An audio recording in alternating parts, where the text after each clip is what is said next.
NU 3 straight years finals appearance. Belen nag-hype sa crowd. Ayaw niyayabangan ang kanyang mga teammates. FEU's Tagaod taob.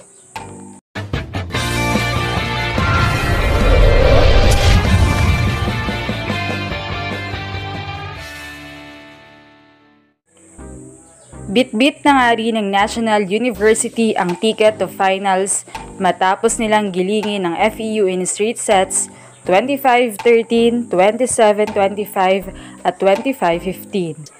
Dito nga ay makakatapat nila ang naunang mag-book ng ticket sa finals, ang University of Santo Tomas.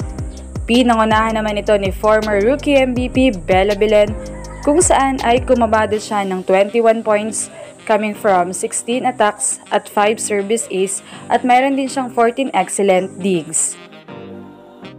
Convincing win nga ang ipinakita nila sa set 1 matapos nilang mapigilan ang atake ng FEU habang matinding comeback nga ang ginawa nila noong second set kung saan tambak sila ng 7 points sa score na 6-13 kung saan hinabol nila pero lumamang pa rin ang FEU sa score na 18-21.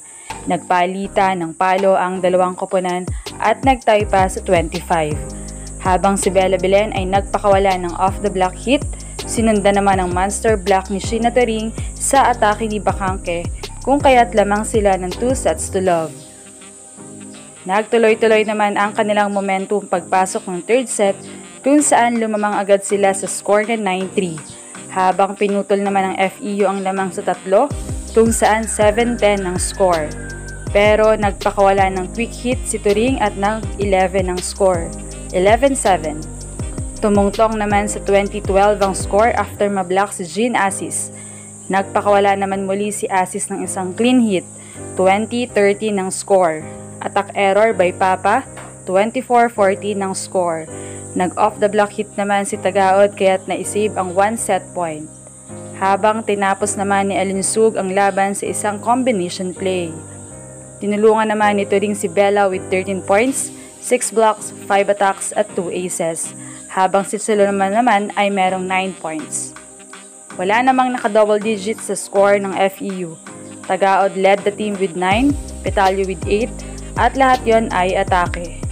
Naging puhunan naman ng NU ang kanilang atake with 41 attacks, habang 33 sa FEU, 9 blocks for NU, 6 per FEU, 10 aces for NU and 1 for FEU.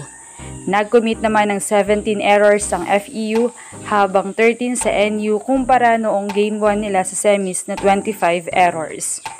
Samantala ay natunghayan na naman ang swag moves ni former rookie MVP Bella Belen at gayon din si Tagaod.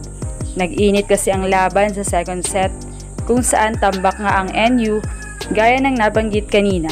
Kada score nga ng NU sa kanilang paghahabol ay talagang gigil sila. Especially Bella Belen na kada palo ay tinatawag ang crowd at sumesenyas na lakasan pa ang cheer. Suwag kung suwag talaga si Bella at garon din si Tagaod, Bakangke at Ubaldo. Matapos nga ang game ay naitanghal na player of the game si Bella. Nang tanongin naman siya kung ano pa ang dapat i-expect sa kanila, ay mas fiercer at fighter daw sila at ayaw niya raw na niyayabangan ang team niya kaya lalaban sila. Well, it's a battle between UST and NU this coming Saturday. Anong masasabi niyo rito? Leave a comment below. Thank you for watching and don't forget to subscribe.